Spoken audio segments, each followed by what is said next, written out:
欢迎来到边看边聊。今天小编们要来告诉大家各品牌的冰箱特色。第一个国际牌，国际牌的话呢，在外观上面比较特别，然后还有一个业界省电低。第二个是我们的日历，日历部分的话呢，它有真空冰温室，可以优秀的保存你的肉类食材哦。还有2度 C 独立锁丝的部分，让你的蔬果保鲜上面非常的棒。第三个就是我们的韩系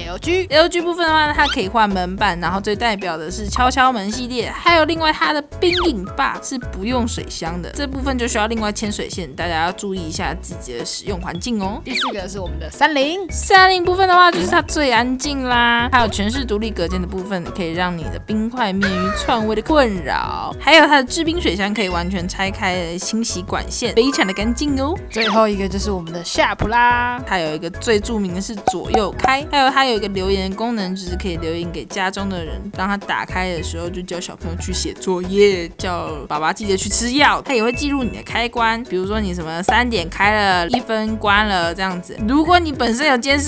以上就是我们今天的冰箱特色篇啦。如果想要了解更多的话，欢迎加入姐妹的 VIP Line， 或者是可以加入我们的聊天室，跟我们大家一起来聊聊天哦。那我们下次见啦，拜拜。